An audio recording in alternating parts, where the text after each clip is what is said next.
നമസ്കാരം.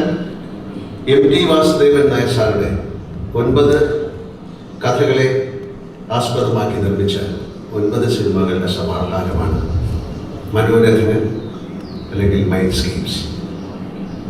9 സംവിധായകർ, അനേകം നടീനടന്മാർ, സാങ്കേതിക വിദഗ്ധർ, ഇവരുടെ ഒത്തുചേരലാണ് മനോരഥത്തിൻ്റെ ട്രെയിലർ ലോഞ്ചിന് എൻ്റെ എല്ലാവിധ ആശംസകൾ നേരുന്നു. വളരെയധികം ആഗ്രഹിച്ചാണ് ഈ ചടങ്ങിൽ പങ്കെടുക്കണമെന്ന്. പക്ഷേ ഷൂട്ടിംഗായിട്ട് ഞാൻ മൂലി എന്ന ഗ്രാമത്തിലാണ്, അത് ഗുജറാത്തിലാണ്. ഇവിടുന്ന് എത്തുക എന്ന് പറയുന്നത് പ്രയാസമുള്ള കാര്യമാണ്. എം ടി സാറിൻ്റെ തിരക്കഥകളിൽ ഒരുപാട് തിരക്കഥകളിൽ അഭിനയിക്കാൻ ഭാഗ്യം ലഭിച്ചൊരു നടനാണ് ഞാൻ. പക്ഷേ ഈ സിനിമ എനിക്ക് ഒരുപാട് പ്രത്യേകത ഉള്ള സിനിമയാണ്. ഒന്ന് പൂളവും തീരവും എന്ന് പറയുന്ന അദ്ദേഹത്തിൻ്റെ പ്രസിദ്ധമായ സിനിമ. ഏതാണ്ട് 50 വർഷത്തിലേറെയായി അത് റിലീസായിട്ട് അത് വീണ്ടും അഭിനയിക്കാനുള്ള ഒരു ഭാഗ്യം എനിക്കുണ്ടായി. മധുസാറും ഷാനന്ദിനിയും ഒക്കെയാണ് അതിൽ അഭിനയിച്ചിരിക്കുന്നത്. പി എം വിനോദ് സാറാണ് സംവിധാനം ചെയ്തിരിക്കുന്നത്. അതിലുപരി എനിക്ക് പറയാനുള്ളത് എൻ്റെ ഏറ്റവും പ്രിയപ്പെട്ട സംവിധായകൻ പ്രിയദർശൻ. അദ്ദേഹമാണ് ഈ സിനിമ ഡയറക്റ്റ് ചെയ്തിരിക്കുന്നത്. പ്രിയൻ്റെ സിനിമയിലേക്കുള്ള വരവ് തന്നെ എം ടി സാറിൻ്റെ നോവലുകളും ചെറുകഥകളും തിരക്കഥകളും വായിച്ചുകൊണ്ടാണ്. അദ്ദേഹത്തിൻ്റെ ജീവിതത്തിലെ ഏറ്റവും വലിയ ആഗ്രഹമായിരുന്നു എം ടി സാറിൻ്റെ തിരക്കഥയിൽ ഒരു സിനിമ ചെയ്യുക. ഞാൻ പലപ്പോഴും എം ടി സാറിനോട് ഇതിനെക്കുറിച്ച് പറയുകയും ചെയ്തിട്ടുണ്ട്. പക്ഷേ ചില കാരണങ്ങൾ നടക്കാതെ പോയി. അതിൻ്റെ ഒരു സാക്ഷാത്കാരം കൂടെയാണ് ഈ സിനിമ. ഈ ചടങ്ങിൽ എല്ലാവിധ ആശംസകളും ഞാൻ അർപ്പിക്കുന്നു. ഈ മനോരഥൻ്റെ വലിയ വിജയമായി മാറട്ടെ എന്ന് പ്രാർത്ഥിക്കുന്നു. അതിലുപരി എം ടി സാറിന് എൻ്റെ ഹൃദയം നിറഞ്ഞ പിറന്നാൾ ആശംസകൾ ഈ അവസരത്തിൽ ഞാൻ അർപ്പിക്കുന്നു. സ്നേഹത്തോടെ പ്രാർത്ഥനയോടെ. Good evening everybody. നമസ്കാരം. എം ടി സാർ,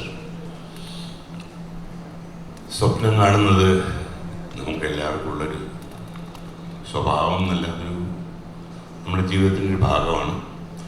അങ്ങനെ സിനിമ സ്വപ്നം കണ്ടു. അതിനു മുമ്പ് ആ സ്വപ്നം കാണൽ എന്ന് പറയുന്നത് എന്നോടൊപ്പം ഒരു സ്വപ്നം ഉണ്ടായിരുന്നു. ഒരു സിനിമ, ഒരുപാട് സിനിമകൾ 97 സിനിമയോടും അടുപ്പിച്ച് ചെയ്ത് ഞാനിവിടെ നിൽക്കുകയാണ്.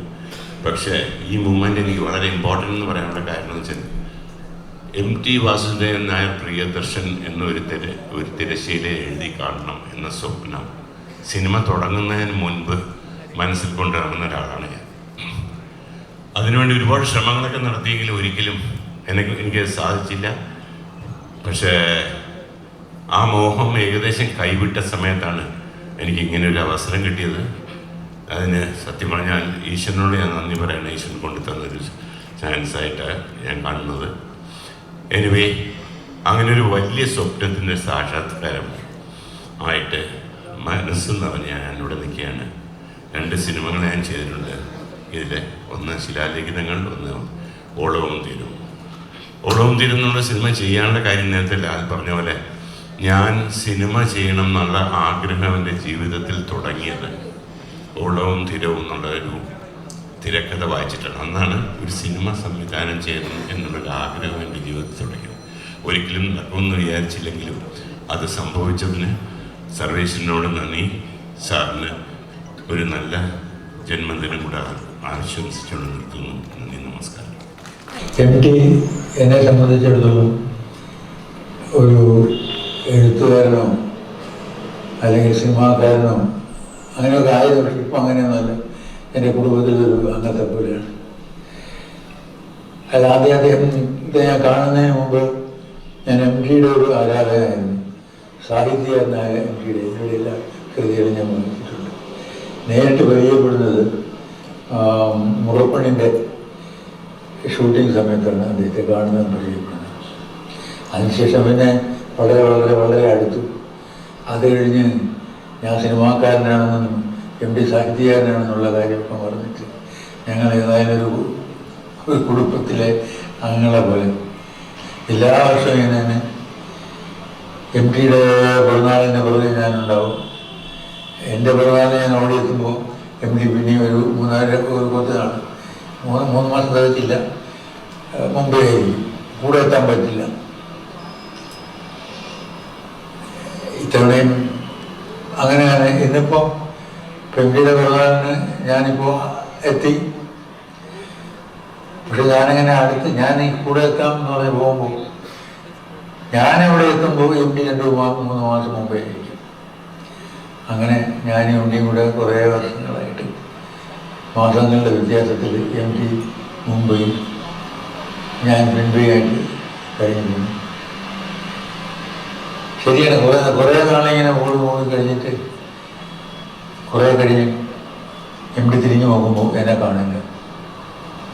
ഞാൻ തറവാട്ടിൽ പോയിരിക്കും.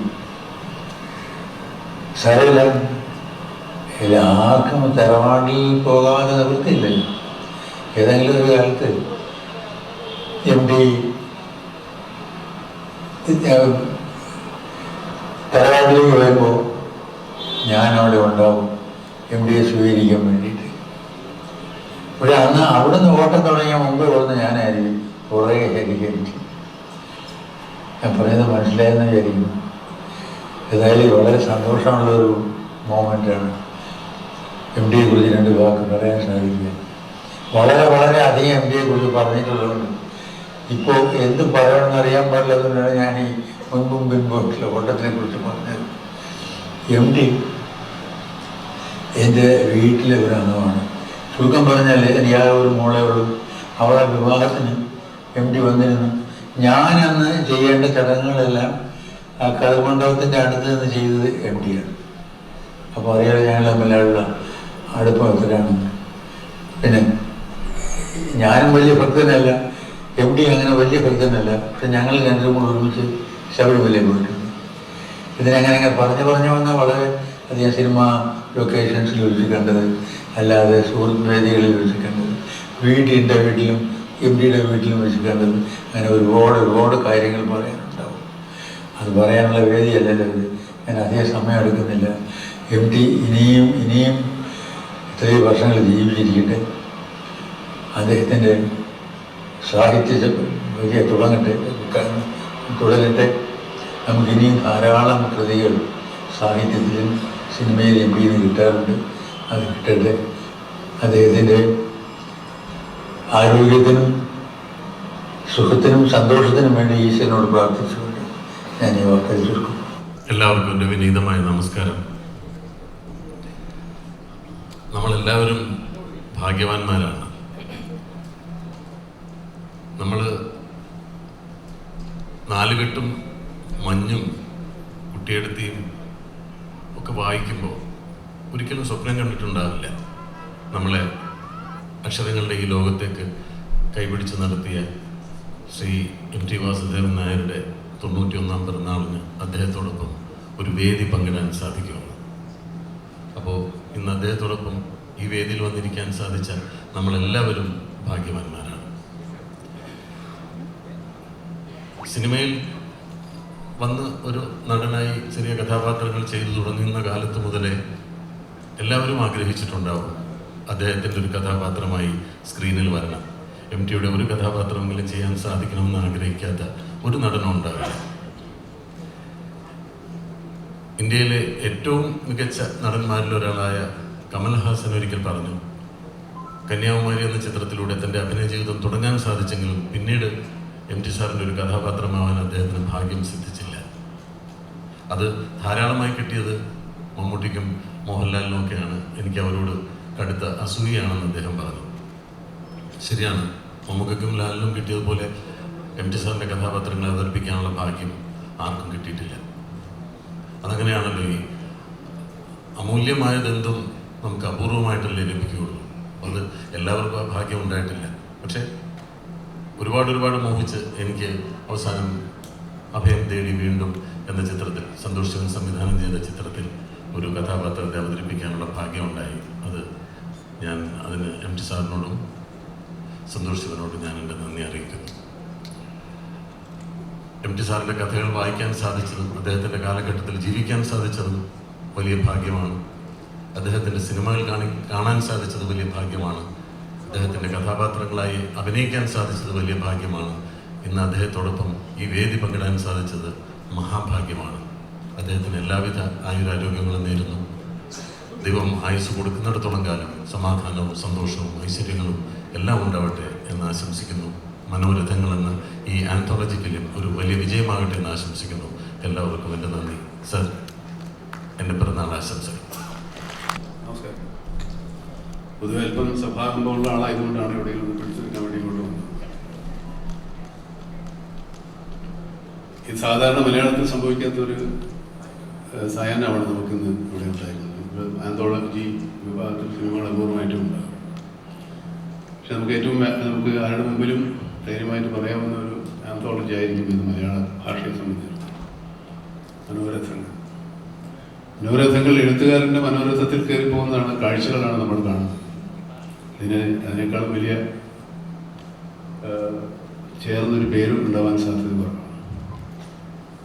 എന്നെ സംബന്ധിച്ചിടത്തോളം ഞാൻ വളരെ വ്യക്തിപരമായിട്ട് MTയുടെ അടുപ്പമുള്ള ഒരാളാണ്. ഒരുപാട് കാര്യങ്ങൾ അതിനെപ്പറ്റി പറയാനുണ്ട്. പക്ഷേ അദ്ദേഹത്തിൻ്റെ ഒരു വളരെ പ്രത്യേകത എനിക്ക് ഇപ്പോഴും മനസ്സിലാകാത്തതും അത്ഭുതപ്പെടുത്തുന്നതും അദ്ദേഹത്തിലുള്ള ചെറുപ്പമാണ്. ചെറുപ്പം എന്ന് പറയുമ്പോൾ എല്ലാ കാര്യങ്ങളും, സമകാലീന സംഭവങ്ങളെക്കുറിച്ച്, രാഷ്ട്രീയ, സാമുദായിക, സാംസ്കാരിക, സാമ്പത്തിക, സാഹിത്യ എല്ലാ കാര്യങ്ങളെ പറ്റിയും അദ്ദേഹത്തിന് നല്ല കറക്റ്റ് അപ്ഡേറ്റ് ആയിട്ടുള്ള വളരെ പുതുക്കപ്പെട്ട ഒരു അറിവുള്ളതാണ്. പുതിയ പുസ്തകങ്ങൾ, പുതിയ സാഹിത്യകാരന്മാർ, പുതിയ ലോകത്ത് നടക്കുന്ന കാര്യങ്ങൾ, വിവിധ ഭാഷകളിൽ, ലോകത്തിലെ വിവിധ ഭാഷകളിൽ ഇറങ്ങുന്ന പുസ്തകങ്ങളെ പറ്റിയുള്ള അറിവ് അത് വായിച്ചിരിക്കുന്നു. ഇതിന് അടുത്ത കാലത്ത് ആ പേര് ഞാൻ മറന്നുപോയത്, അപ്പം വേണ്ടി ഞാൻ ഫോൺ എടുത്തപ്പോഴേ എന്നെ വിളിച്ചത്. എനിക്കൊരു പുസ്തകം കൊടുത്തയച്ചിരുന്നു. രണ്ടാം ലോകമഹായുദ്ധ കാലത്ത് നടന്ന ഒരു സംഭവ കഥയെ ആസ്പദമാക്കിയിട്ടുള്ള ഒരു ഫിക്ഷനാണ്, ഒരു ഡോക്യു ഫിക്ഷനാണ്. ഈ പുസ്തകം എനിക്ക് അശ്വതി കൊടുത്തയച്ചു. എനിക്ക് തന്നേക്കാൻ പറഞ്ഞിട്ട് MT 2 പുസ്തകങ്ങൾ എന്തെങ്കിലും ഒന്നാതാ. പക്ഷെ ഞാനത് വീട്ടിൽ കൊണ്ട് വെച്ചിരുന്നു. കുറെ കഴിഞ്ഞപ്പോൾ അത് എൻ്റെ മോളെടുത്ത് പൂർണ്ണമായിട്ട് വായിച്ചു. എന്നെ കൊണ്ട് അത്രയും വായിക്കുമ്പോൾ ഇത്രയുള്ള ബുക്കാണ്. അപ്പോൾ എൻ്റെ മോള് വായിച്ച് ഇഷ്ടപ്പെടുന്ന പുസ്തകങ്ങൾ വായിക്കുന്ന ആളാണ് അദ്ദേഹം. അപ്പോൾ ഞാനും അദ്ദേഹവും തമ്മിൽ വളരെ ദൂരമില്ലെങ്കിലും എൻ്റെ മോളും തമ്മിൽ ഒരുപാട് ദൂരമുണ്ട്. പക്ഷേ അവരറിയുന്ന സാഹിത്യത്തിലേക്ക്, സാഹിത്യ കാലത്ത് ജീവിക്കുന്ന ഒരാളാണ് സാഹിത്യ രംഗത്ത്. എത്രത്തോളം അപ്ഡേറ്റഡ് ആണ്, എത്രത്തോളം തികച്ചും മുന്നോക്കി സഞ്ചരിക്കുന്ന ആൾ തന്നെയാണ് MT. പിന്നെ കടുകണ്ണാവ ഒരു കഥ മാത്രമല്ല, 2 കഥകളാണ്. അവളുടെ ഓർമ്മയ്ക്ക്, അല്ലേ, നിന്റെ ഓർമ്മയ്ക്ക്. ഈ സിനിമ ഒരു വലിയ സിനിമയാക്കാൻ ഞാൻ എൻ്റെ കൂടെ ഒന്ന് നോക്കിയതാണ്. കുറേ വലിയ കഥ, ഒരു പൂർണ്ണ സിനിമയായിട്ട് ഈ 40-30 മിനിറ്റിലല്ലാതെ 2 മണിക്കൂറിലൊന്നും സിനിമയാക്കാൻ വേണ്ടി അദ്ദേഹത്തെ സമീപിച്ചു നോക്കാൻ അതിൻ്റെ തീരുമാനമൊക്കെ ഉണ്ടായത്. അതിൻ്റെ ഒരു വൈകല്യ കാരണം, ഈ സിനിമ എടുക്കുമ്പോൾ ഞങ്ങൾ തമ്മിൽ അതിൻ്റെ ഒരു വൈകാരികമായ അടുപ്പം കൊണ്ട് ഇത് തന്നെ ഞങ്ങൾ ആക്കാമെന്ന് തീരുമാനിച്ചതാണ്. വേറെ ഒരുപാട് കഥകളുണ്ട്. ഇതിന് എല്ലാത്തിലും അഭിനയിക്കാൻ എനിക്ക് ആഗ്രഹമുണ്ട്. എല്ലാം എനിക്ക് തരില്ലാത്തതുകൊണ്ട് എനിക്കൊന്നേ കിട്ടിയുള്ളൂ. അതാണ് കടുകണ്ണാവ നിന്റെ ഓർമ്മയ്ക്ക്. അതിന് കടുകണ്ണാവ നമ്മൾ കഴിഞ്ഞില്ല. ഞങ്ങളിത് MTയുടെ എന്താ പറയുക, കുറച്ച് ആത്മാംശമുള്ള സിനിമയാണ്, കഥയാണ്. അതിൽ 2 വേഷമാണ് എന്നോട് ചെയ്യാൻ പറഞ്ഞിരുന്നത്. പക്ഷെ പിന്നെ അതും ചുരുങ്ങി ഒന്നായി. അങ്ങനെ മൊത്തത്തിൽ എന്നെ കുറുക്കിയെടുത്തിരിക്കുക സിനിമയിൽ. കുറച്ചേ ഉള്ളൂ, പക്ഷെ നല്ല ഒരു നൊസ്റ്റാൾജിയ ഉണ്ടാക്കുന്നൊരു സിനിമയാണ്. നമ്മൾ സിനിമ പലരും MT വായിക്കാൻ തുടങ്ങിയ കാലത്ത്, അല്ലെങ്കിൽ അങ്ങനെയുള്ള സിനിമകളെ നമുക്ക് ഇഷ്ടപ്പെടാൻ തുടങ്ങിയ കാലത്ത്, തറവാടും വിദേശത്ത് പോയ അച്ഛനുമൊക്കെ ആയിട്ടുള്ള ഒരു കഥ. അത് രഞ്ജയാണ് ഡയറക്റ്റ് ചെയ്തിരിക്കുന്നത്. ഞങ്ങൾ സിലോണിലൊക്കെ പോയി ഷൂട്ട് ചെയ്തതാണ്.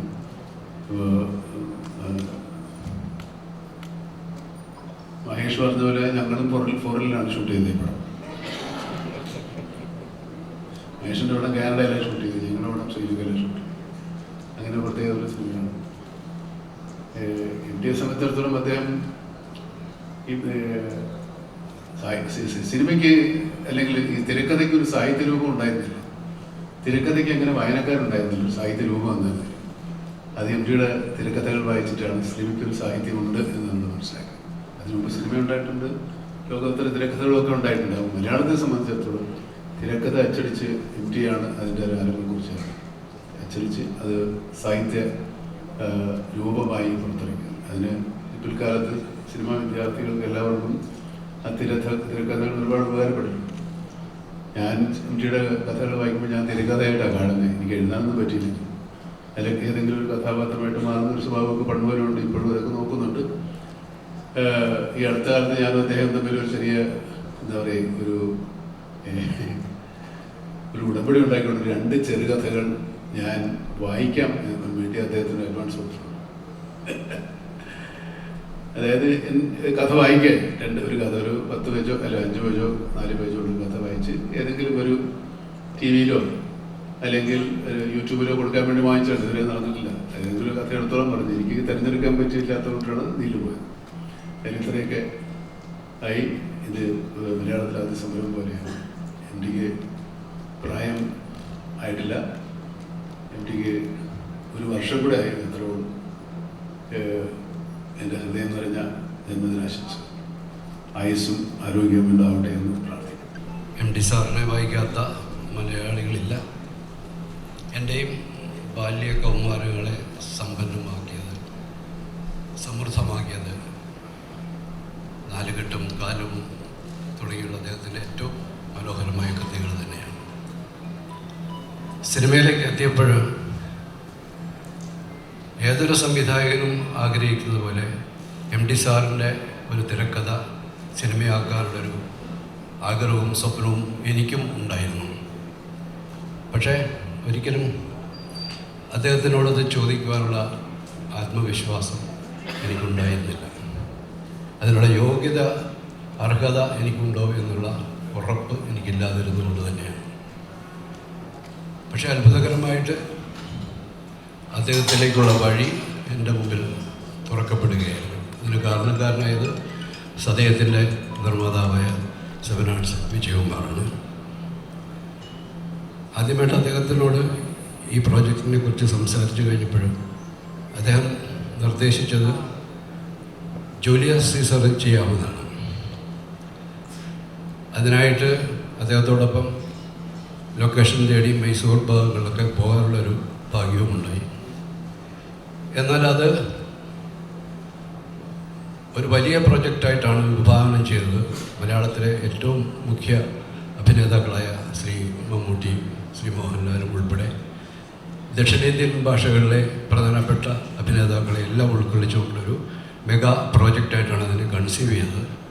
പക്ഷേ അന്നത്തെ മലയാള സിനിമയുടെ സാഹചര്യങ്ങളിൽ അത്ര വലിയൊരു ബഡ്ജറ്റിൽ ഒരു സിനിമ ചെയ്യാനുള്ള ഒരു സ്പേസ്, ഒരു മാർക്കറ്റ് മലയാളത്തിൽ ഇല്ലാത്തത് കൊണ്ട് തന്നെ അത് തൽക്കാലത്തേക്ക് മാറ്റി വെച്ചുകൊണ്ട് MD സാറ് തന്നെയാണ് നിർദ്ദേശിച്ചത് നമുക്ക് നമ്മുടെ പരിധികൾക്കുള്ളിൽ നിന്നുകൊണ്ട് ഒരു സിനിമ ചെയ്യാമെന്ന്.